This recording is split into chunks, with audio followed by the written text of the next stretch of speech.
I think we lit. I think we lit. Let me just see the settings. Whoopsie daisy. There we go. Oh, and it probably would help if I went on the actual thing that I'm talking about. Alrighty.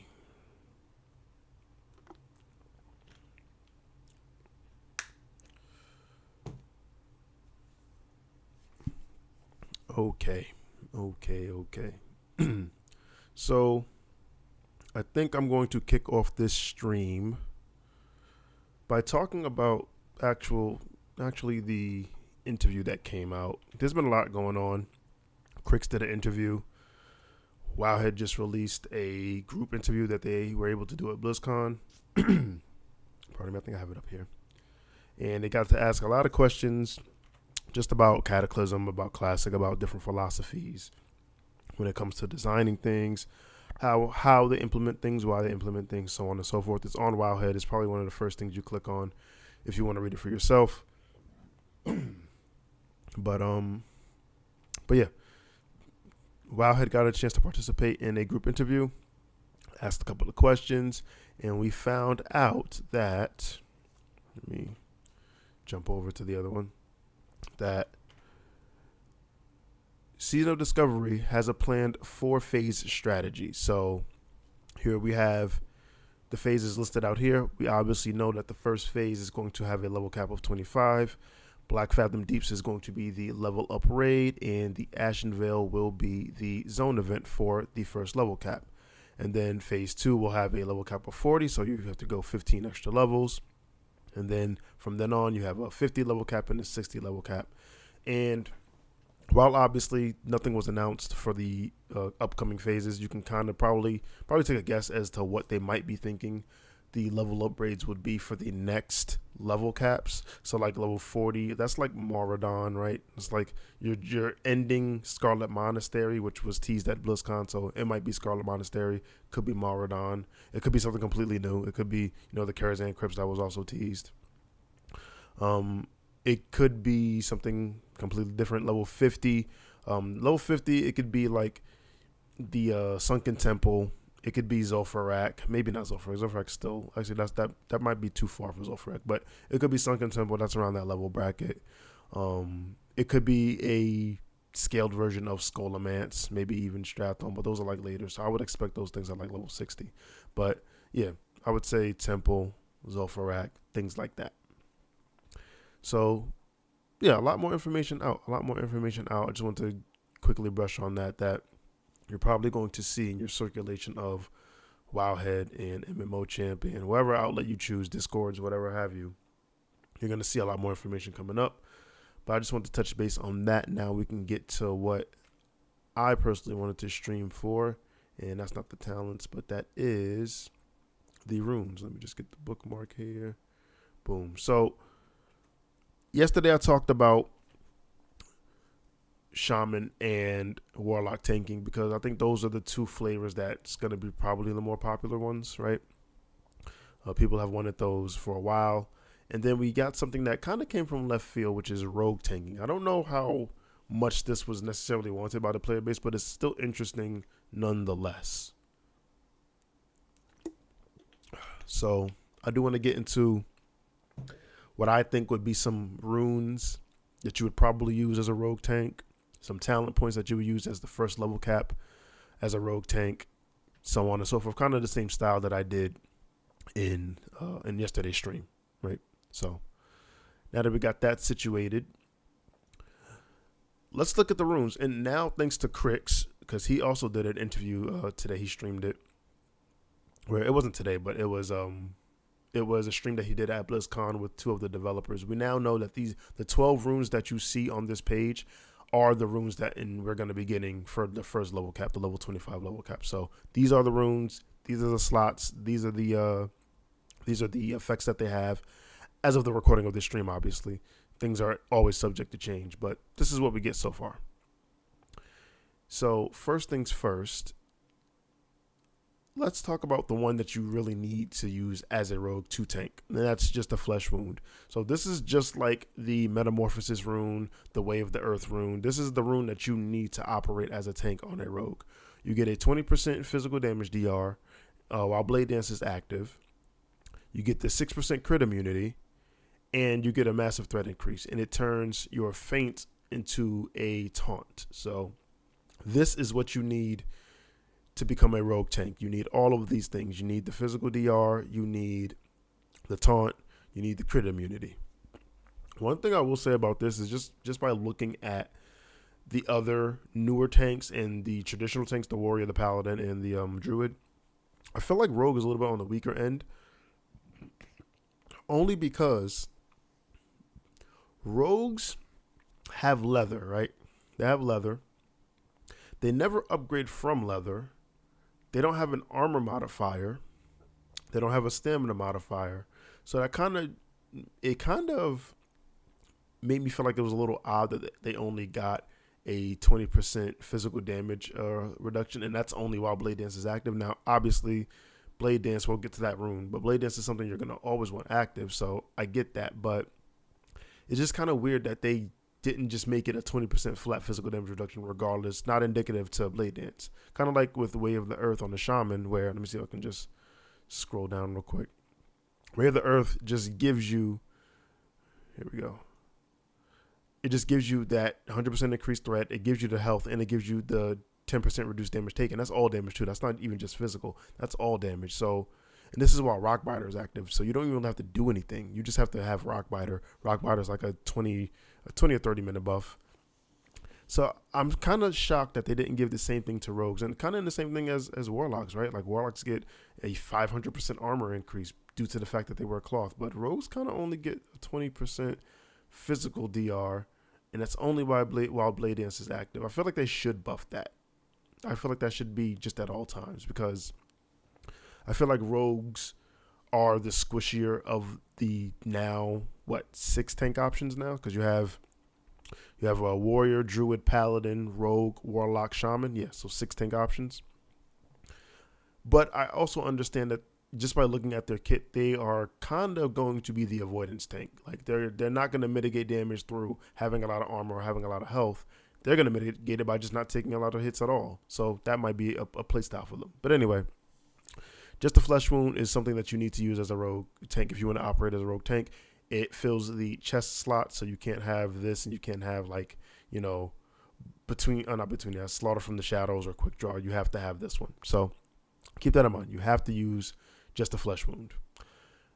The next runes, I would say, maybe not as flexible as Warlock was, but you kind of got some flexibility here. However, I would say probably the next rune you want to use in terms of tanking is what I would say it is near mandatory, or probably mandatory because of the way just the flesh rune works, is the Blade Dance one.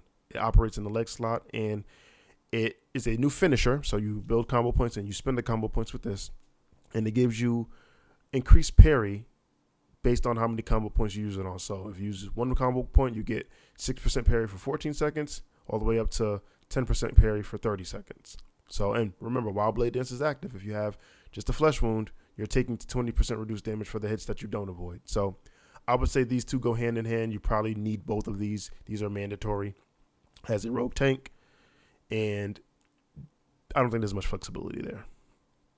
Now, if you're just doing something else, this is all kind of like dependent on your role in your party or your raid group. So if you're just meant to hold one mob, you might be able to forego Blade Dance, just take just a flesh wound and use a different combination of runes just to do that one secular job. So this is not meant to be a, set in stone end all be all, but just for general purpose tanking, if you're operating as, the main tank or the primary off tank, you're probably going to want just the flesh wound and Blade Dance. And then for the last rune, I would say for tanking specifically, you kind of have an option because rogues don't use shields. They dual wield. You can operate to use Shiv. Shiv has a higher chance to apply poisons. Pardon me. So you can use that just to kind of get up a quick poison. You can use Main Gosh, which is the, well, I don't know if it's still the Outlaw Mastery in Dragonflight, but it was the Combat Mastery. It might still be. I haven't been on a rogue on retail in quite some time. But anyway, instantly striking with your offhand, dealing offhand damage, and increasing your parry chance by another 10%. So you get 10% from here. You get 10% from Blade Dance. That makes 20%. Also, while Blade Dancing, you're taking 20% reduced damage. So therein lies your kind of rogue niche for tanking. It's the avoidance tank. So it kind of, I guess, you can kind of look at this as a prerequisite or a very preliminary version of Brewmaster. Brewmaster, even though they can stagger, a lot of their damage, the way they mitigate damage is by avoiding it. Like, you know, they have shuffle, they have a lot of dodge. Their elusive brawler type mastery just increases their dodge chance until they dodge, and then they restack it up. So I think that's what kind of rogue is. And honestly, not for nothing, having this much avoidance low levels is going to be amazing. Like at level 25, having basically 20% chance to parry, nothing's really going to get through to you. So this is really going to be good for mobs that really hit really fast or AoE tanking. So I really do like the main Gosh thing, but I think there is some flexibility there. Like I said, it's just dependent on what your actual role is within your own party or your own group or however you build things, because rogues do have a pretty good amount of runes here to choose from. Not all of them are great in my opinion, but I think for the tank ones, just the Flesh Wound, Blade Dance, and Main Gosh will get the job done. However, if you don't need Main Gosh, if you're just holding a boss, just waiting for a taunt swap, you can maybe go, pardon me, instead of Main Gosh, you can go Saber Slash, like just to get the extra damage or something like that. So keep that in mind. But that's really it for their runes. Now I want to go into the talent trees for rogues. And I think you'll see, it's pretty clear cut in my opinion what talents you're going to be using at 25. So in my opinion, most of your better defensive tanking talents come from the combat tree. And because we're only going to level 25, I think that's where you're going to get the most bang for your buck when it comes to allocating talent points properly. So actually, before I do that, let me just increase the size here. There we go. All right.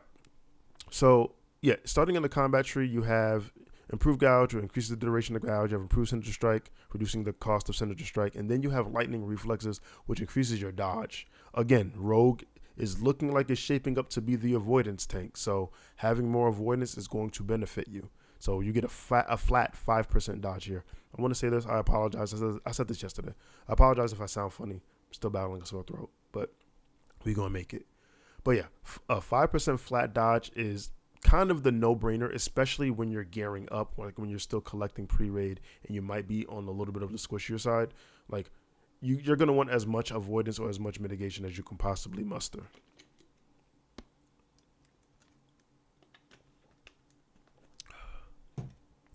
The next talent I would say is the deflection talent, which is parry. And as we just saw with the runes, rogues do like parry.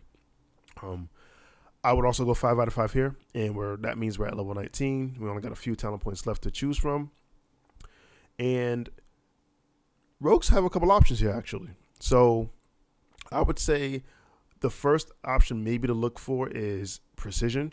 This increases your chance to hit with melee weapons by 1%, up to 5% if you choose to max it out. Obviously, as a tank or any tanking role, hit is good. The more attacks you get to land, the better your threat generation will be.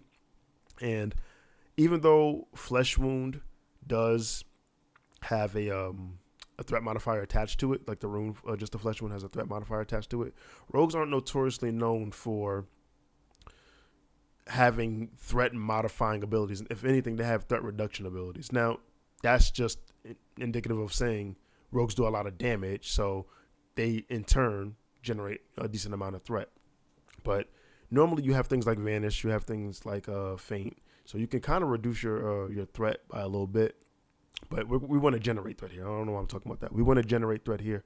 So precision is something that you can think about, because increasing your chance to hit means you're just landing attacks more, you're generating more threat, so on and so forth. The next talent you can also think about is Repost.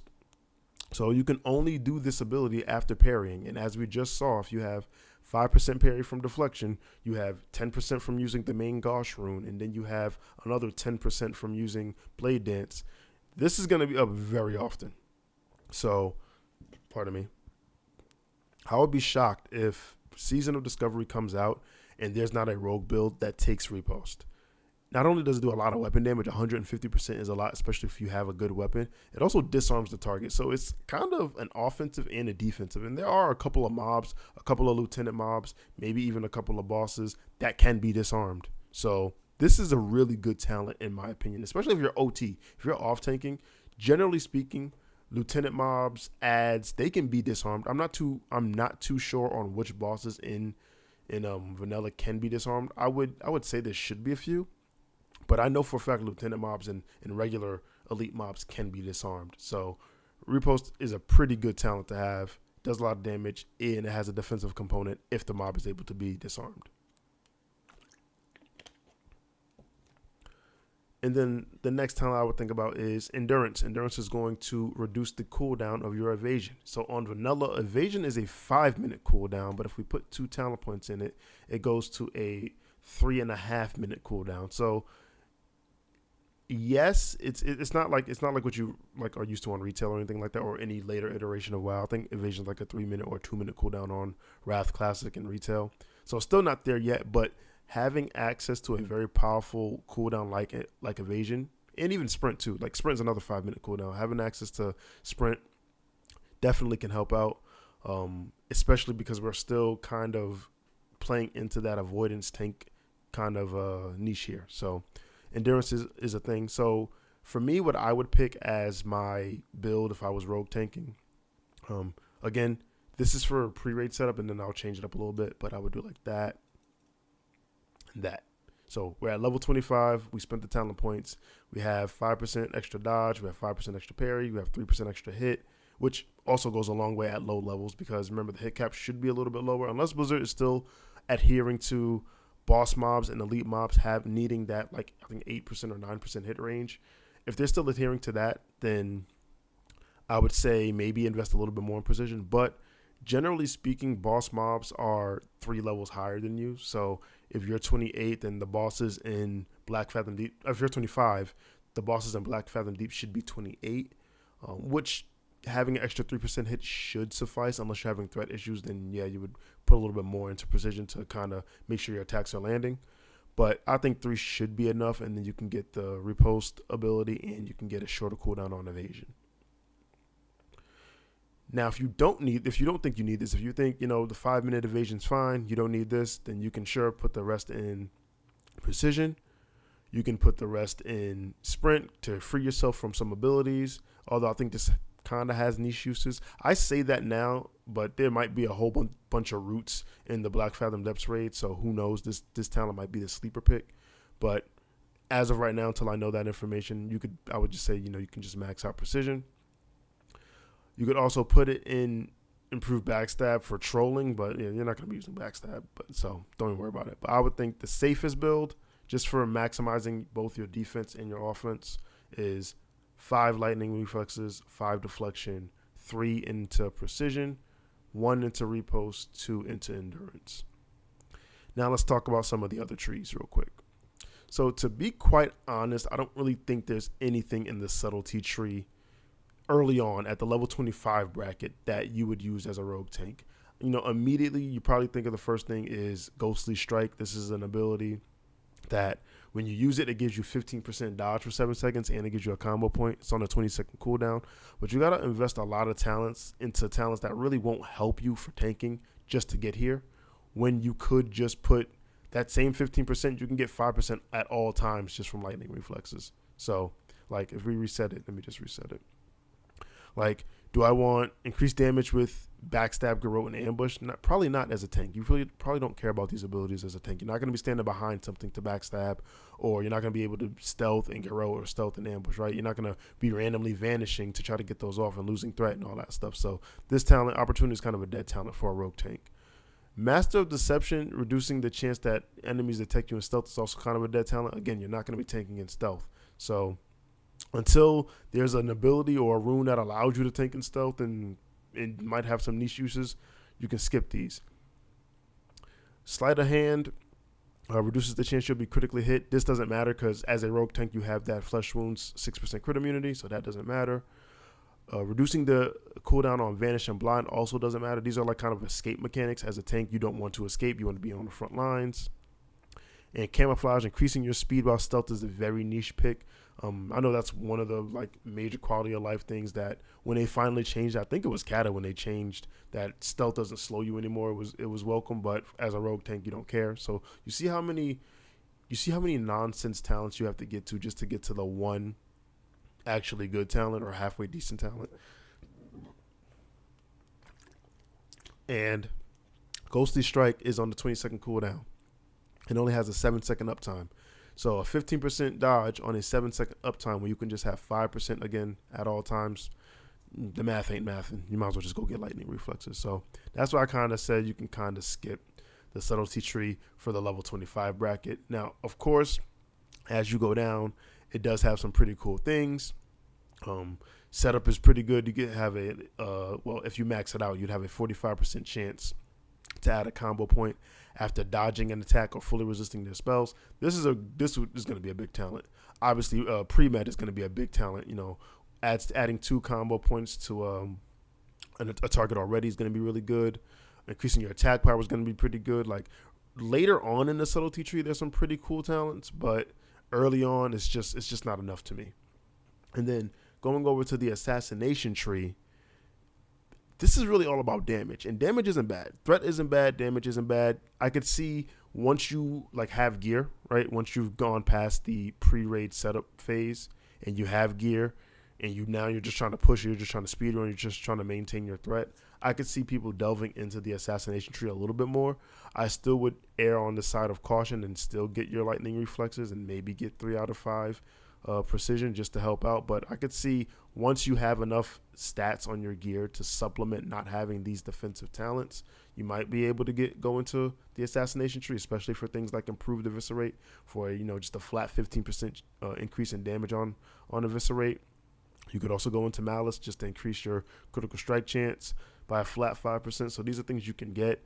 You can get murder, which increases all of your damage done to certain types of mobs. You can get ruthlessness, which gives you a 20% chance to add another combo point. I think this is 60 once you max it out. Yep. So assassination is really just about the damage side of things. So I would say save going into the assassination tree until you are super comfortable and super tanky in your gear with your healers, with your group that you run with, and then you can start experimenting. But I think for the bottom line, the safest pick, the most consistent pick for tanking as a rogue probably will be 5 lightning reflexes, 5 in deflection, 3 in precision, 1 in repost, and then 2 into endurance. I think this just gets you the most bang for your buck with how little talent points you have to spend. And I think that's it. Now we're going to jump into the Paladin. So I can actually close this pup and we can go into the Paladin runes. Bow. So Paladin is a little bit different from all of the other tanks that I've talked about thus far, because Paladin, even in vanilla and, despite all the memes and the trolls, Paladin was a class that was built with a tanking spec in mind. Like they had, when they were designing Paladins and creating it, they had in mind that people were actually going to be able to tank just like a warrior or a druid as a Paladin, despite the fact that they didn't really have the same tools as those other two classes. So Paladin, I think, has more flexibility in their rune choices than the preceding tanks that I talked about, because they have the same innate tanking things that was already, accustomed to them. Even though I will say this, Enhance and Combat, like those 2 talent trees, did have a lot of avoidance and taking things in them. So you can kind of I would put Paladin like maybe 1 step above them. Like maybe it would be like Paladin, then Shaman had like the most tanking talents without being a tank, if that makes sense. Like, because it had the shield specialization talent, the armor talent, the parry talent. Like, it had a lot of talents that was akin to tanking, and it was not a tank. Rogues have some slight things because the fantasy of rogue is you're nimble, you're swift, you're dodging things. So it makes sense for rogues to have those type of talents. But shamans really had tanking talents, and they just couldn't tank. So that's neither here nor there though. But paladins were plagued with two major issues in vanilla. Major issue number one, they did not have a taunt. And a tank that does not have a taunt literally is half effective, especially when you have certain raids where all the mobs can be taunted or important mobs need to be taunted. Now, every raid doesn't have a mob that can be taunted, but things like if we do get a Molten Core, every boss can be taunted, right? Important fights like the Four Horsemen, where you need to taunt the mobs in order to swap them. Like a Paladin could just never tank Four Horsemen, because you need to taunt the mob. You need to get that immediate threat, that immediate focus on you, and Paladins didn't have that tool. That was like the first nail in the coffin. The second nail in the coffin is if you are a Paladin and you're tanking, you have threat on something, your threat is only limited by your resource, and there's no way to get mana back in combat outside of a Dark Rune or a mana pot. So once Paladins ran through their mana, that was it. It was basically use Seal of Wisdom until the cows come home, because there was no way to get mana back. And the runes that the Paladins get in Season of Discovery fix those two crippling issues. And it all comes actually in one rune. And that's this one, the Hand of Reckoning. So Hand of Reckoning now gives you the actual Hand of Reckoning ability. So you can now taunt mobs. And it changes Righteous Fury a little bit. So now Righteous Fury, instead of giving you, I believe it's 60% increased threat through holy abilities, now it's 80% threat increase from holy abilities. And you gain mana you gain 25% of the mana. I'm saying this wrong. You gain mana when healed by others equal to 25%. So if you get healed for 1,000, you get 250 mana. I don't know why I struggled saying that. Additionally, yeah, I know Righteous Fury has a lot. Additionally, while Righteous Fury is active, anything that takes you below 35% health is reduced by 20%. And basically what this means is Righteous Fury is now an increased threat modifier. So it's basically defensive stance, it's spiritual attunement, and it's Will of the Necropolis all wrapped into one. Because this works differently than Ardent Defender. And I don't even know if Paladins have Ardent Defender in vanilla, but we're about to find out in the talent tree.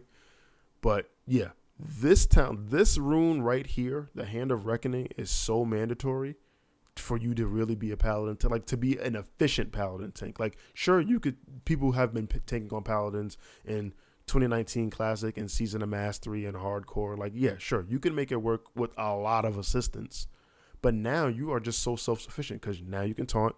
Now you're getting your resource back when you get healed. And now you are a little bit more tanky because you have that extra added threshold cooldown, because Paladins still don't have a cooldown, right? They don't have something like Bark Skin or Shield Wall. So it only made sense to kind of give them a little bit of extra padding on the defensive side. So I think Hand of Reckoning is definitely a mandatory rune, even for a spec that could tank prior to Season of Discovery. Another rune I want to talk about, which I'm actually kind of shocked is coming into vanilla, is Divine Sacrifice. Divine Sacrifice is basically the holy grail of cooldowns in Wrath Classic, and it's coming to vanilla. So let's take a look. 30% of all damage taken by party members within 30 yards are redirected to the Paladin for 10 seconds. Damage which reduces the Paladin below 20% will break the effect and grant the Paladin 10% increased damage and healing over 10 seconds. So this is a little bit different than the Divine Sacrifice that's in Wrath. In Wrath, it doesn't just affect the party, it affects the raid, which makes Paladins really, really strong. It still does break on that 20% threshold, so you cannot get killed by Divine Sacrifice. You get killed by follow-up damage. So if you hit 20%, Divine Sacrifice ends and you don't get a heal to bring you up from that 20%, you might die. But here it looks like it's only affecting the party, which is really, it's still pretty strong. Like, it's still a strong rune. Like, don't let that party thing fool you. And it only affecting the party really just kind of goes hand in hand with most buffs like this. Like, this is very, very vanilla-esque. However, the new addition is once the Divine Sacrifice effect is broken, the Paladin gaining 10% increased damage and healing over 10 seconds is actually pretty nutty. actually pretty nutty because what you could do as a paladin is while you're waiting for your taunt, like if something's about to happen to your group, you pop Divine Sacrifice. Let's say you get brought down. Now you got the 10% healing and damage boost. You could throw out a couple flash shields and help people live. You can help push the boss a little bit. Like that's not. I don't think that is something that should be overlooked. So Divine Sacrifice is definitely something that you're probably going to have in rotation. You may not use it every fight or every dungeon run or every encounter, but it's definitely something that you'll probably have in rotation. The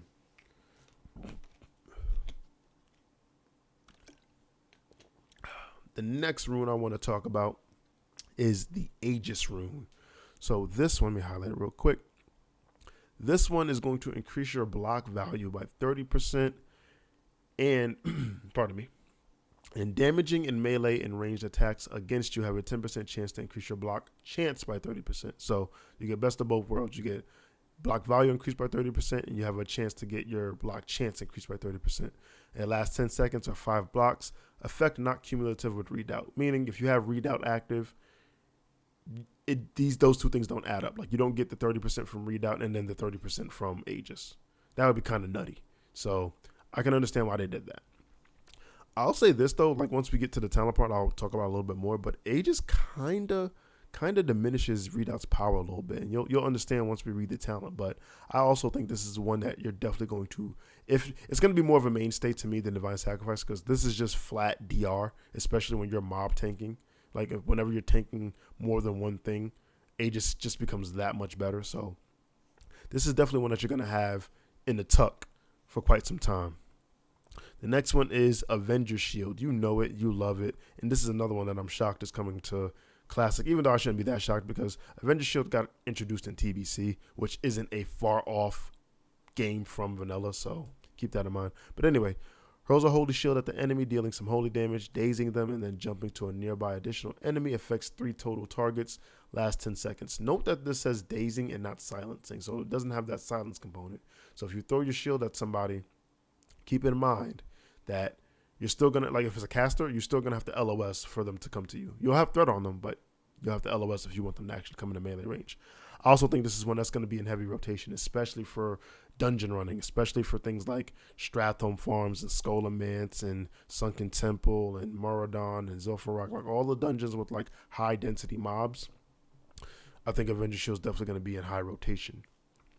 Another one that I think is not maybe not in high rotation for the protection paladin, but definitely for the other specs of paladin. Inspiration Exemplar. This basically turns you into your own tremor totem. An inspiring presence periodically dispels fear and sleep effects on nearby party members. So you can just flip this on, which I would imagine is kind of like turning on either Devotion Aura or Red Aura, and now every so often you will dispel fear and sleep effects on your party members. This is a pretty strong rune. I will say that. And this is something that's probably going to get more, I can't even say more use in Ranger Dungeons because there's fear and sleep effects in both. So this is one that's probably going to be in heavy rotation. Again, maybe not as the protection paladin, but definitely as like a holy paladin or like a red paladin. You'll probably see this one a lot. Another one I want to talk about, I'll talk about two at the same time because I feel like damn near all of these runes are pretty much have their own merit when you come to tanking. But I'll talk about these last two and then I'll move on to the talents. Exorcist and Rebuke. Having Rebuke is great. Having an Interrupt is great. I think Paladin was maybe the only melee class that didn't have like a proper Interrupt outside of Hammer of Justice. So having an Interrupt is great. This is going to be really important both for dungeons and raids, so keep that in mind.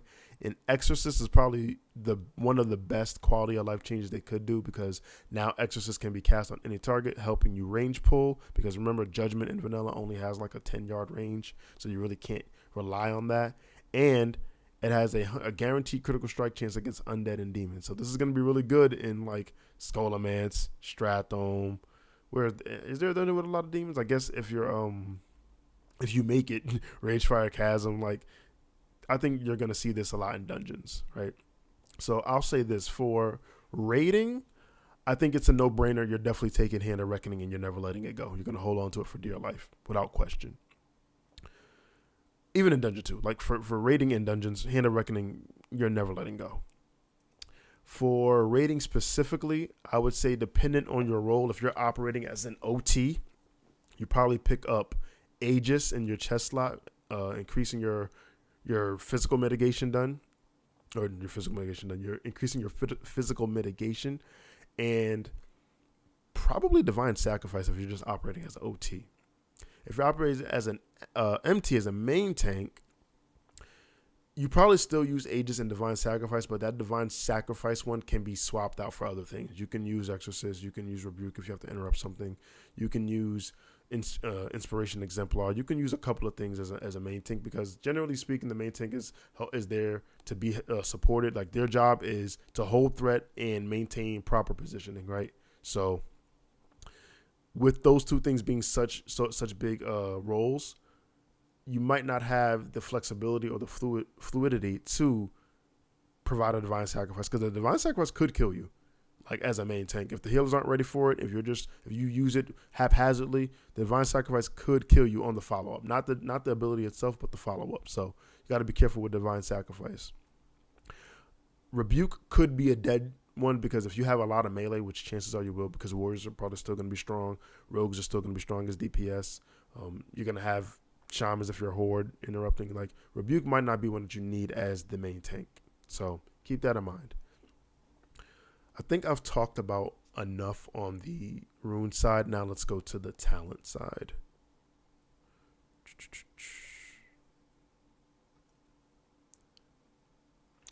Okay, here we have the protection talents, and I'll say this for the protection tree.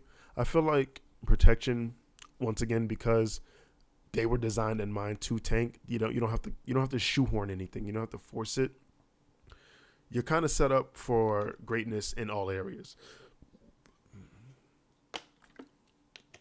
So for a level 25 cap, again, I'll start with like a super safe pick, something that should just get you by in both dungeons and raids. Let's go Redoubt. And now let's talk about the first role real quick. Let's talk about it. Redoubt, let's read what it does. It increases your chance to block with the shield by 30% after you are the victim of a critical hit. Now, in lower levels, this might proc a lot, because chances of you being defense capped might be a little off. I mean, if you have your defense maxed out, because I don't really know what the defense cap at level 25 is. So it could just be whatever your defense skill meter is maxed out. And if that's the case, that really kind of diminishes the value of Redoubt, because you're not going to be getting crit. You won't see this proc, right? And I think that's kind of why they added the Aegis rune. Rather than, redesigning this talent, you create a rune. Now the Aegis rune does what this does, just better. You understand what I'm saying? So Redoubt is a tricky one. Redoubt is a tricky one. If you're not defense capped, or if at level 25 we can't get it, then you'll see some value out of this. But once again, Redoubt and Aegis don't stack, so it just makes taking Redoubt a little bit tricky.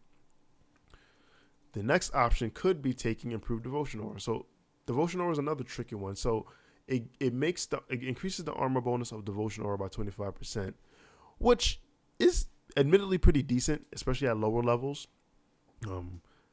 Now, armor is subject to diminishing returns, and the armor provided by Devotion Aura is also subject to that same diminishing returns. So again, you kind of get varying usefulness out of this, but I would say probably if you have the Aegis rune, you probably take Improved Devotion Aura over Redoubt, especially if the maxed out defense bar is acted upon as the defense cap. Then you wouldn't see Redoubt. So you might as well just skip it, get Improved Aegis, and then move on.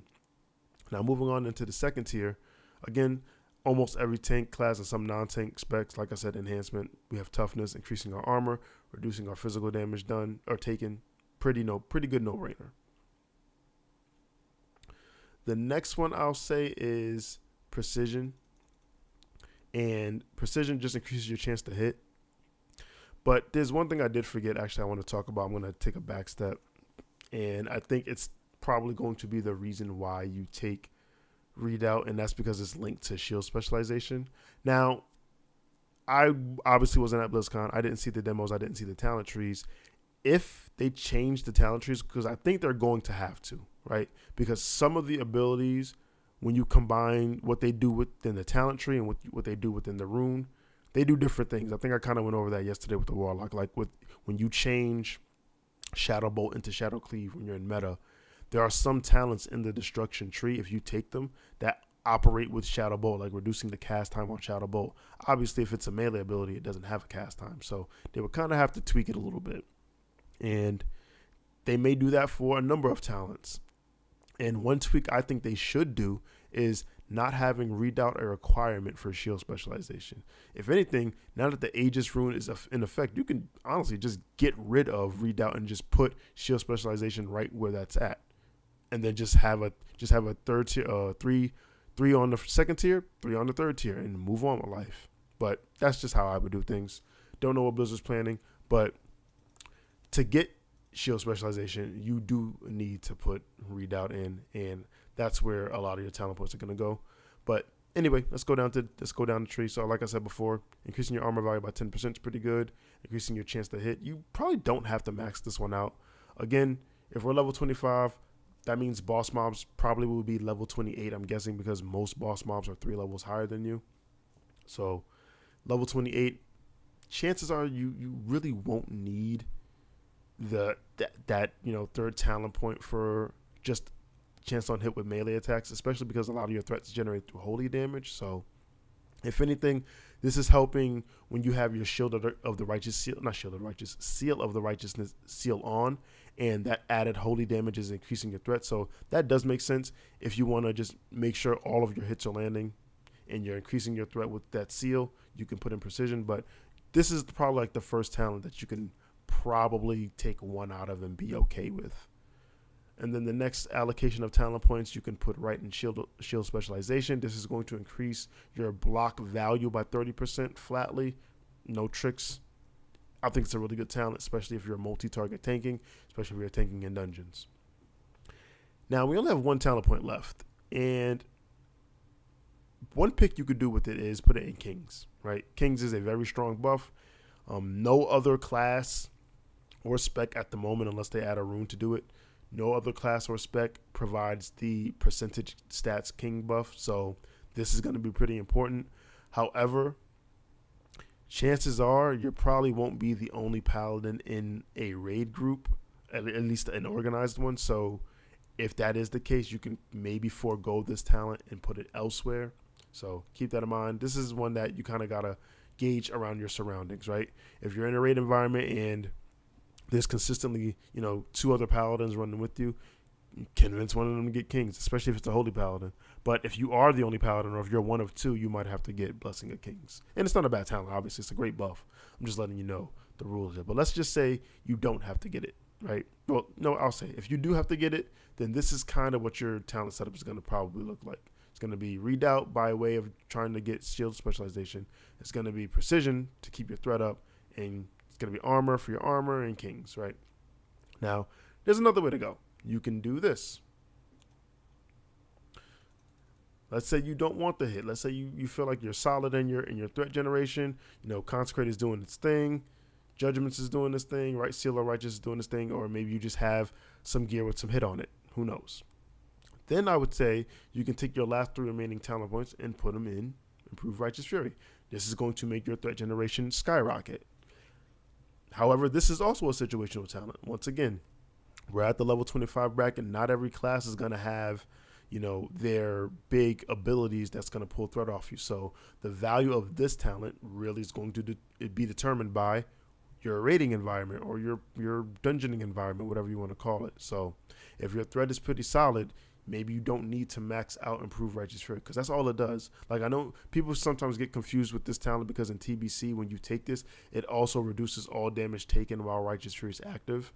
But it doesn't do that in vanilla. It just increases your threat generation. So I would keep that in mind.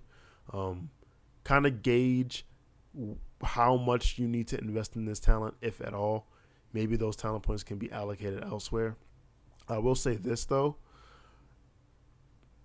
If you're choosing between the 2 threat talents, which would be precision, and improved Righteous Fury.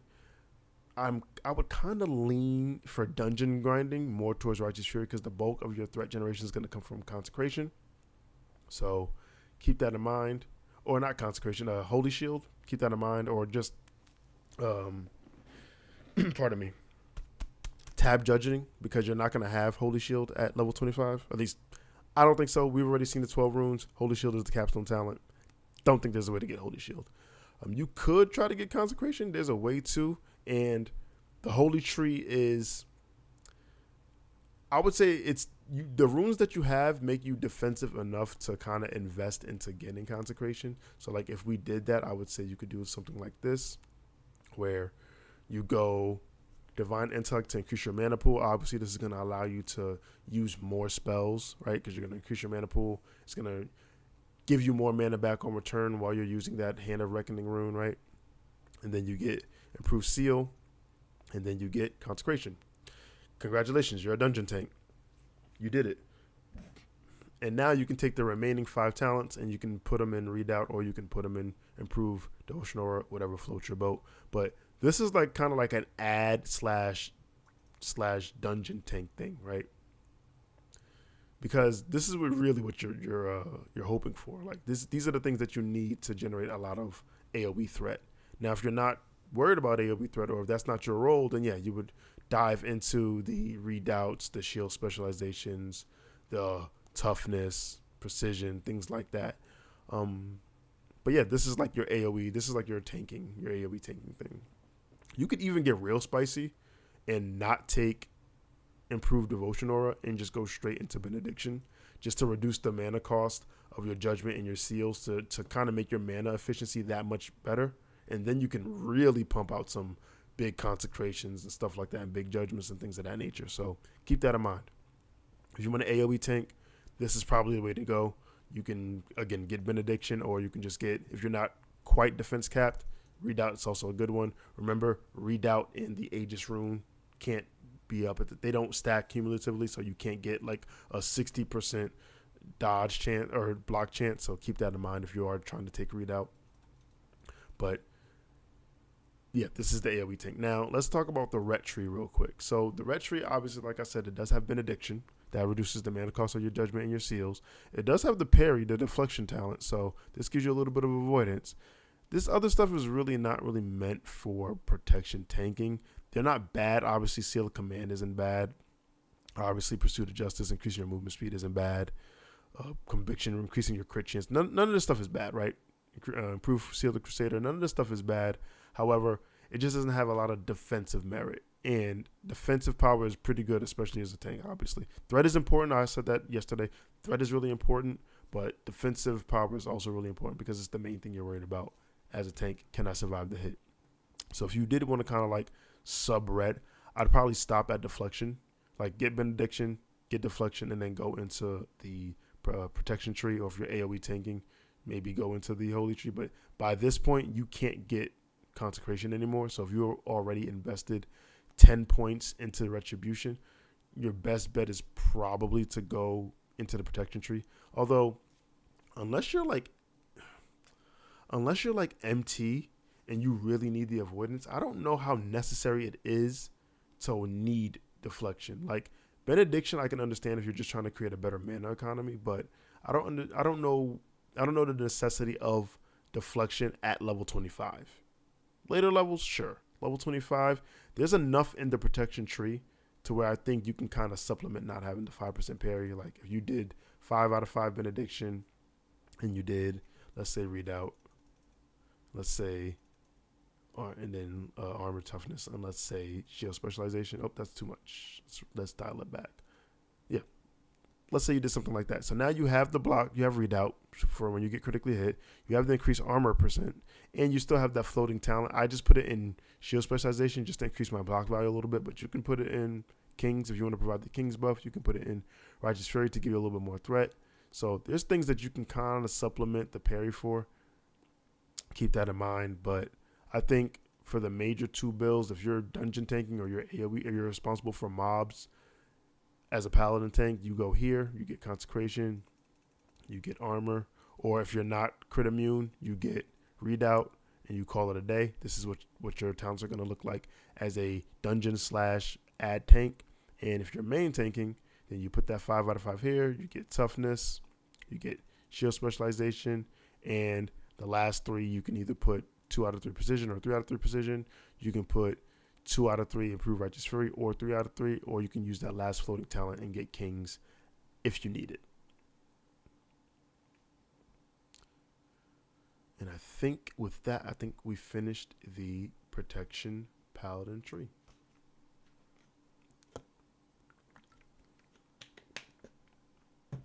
Ooh. Now, there are 2 other tanks, the actual tanks. I know that sounds messed up to say, but there are 2 other tanks that I could talk about. I'm not going to do it in this stream. I'm thinking about doing it in a different video altogether, but I still have the warrior and the druid to talk about. Originally, I wasn't planning on doing it. I was only planning on doing the new tanks, and since paladin isn't new, but it got enough changes that it might as well feel like a new class, I thought it was cool to talk about. Now, that's not to say druids and warriors don't have good runes. They have some pretty good runes for their innate kits already. So maybe I will do just a stream to talk about them, just to round it out, right? I don't want to kind of be inconsistent. I want to talk about all of the tanks. So I think I will do it. I won't do it right now, but I think I will eventually do a druid and warrior tanking discussion for Season of Discovery. So keep that in mind. One thing I will say now that I'm done with the runes for this video, if you want more information, definitely go on Wowhead. You know, you can check out some of the posts they put up. They put up the interview at their BlizzCon. You can go on YouTube and look at Crix's video with his interview. It's a pretty good interview. I think he asked some pretty good questions, so on and so forth. But I think that is all for the stream. If you caught me while I was live, I appreciate you stopping by. If you catch this on the watch back, I thank you. Drop a like, drop a comment, drop a dislike if you didn't like it. If you want me to improve on something I need to improve on, let me know. Other than that, that's it, guys. You've been great. I've been Soul, and I'm out. Peace.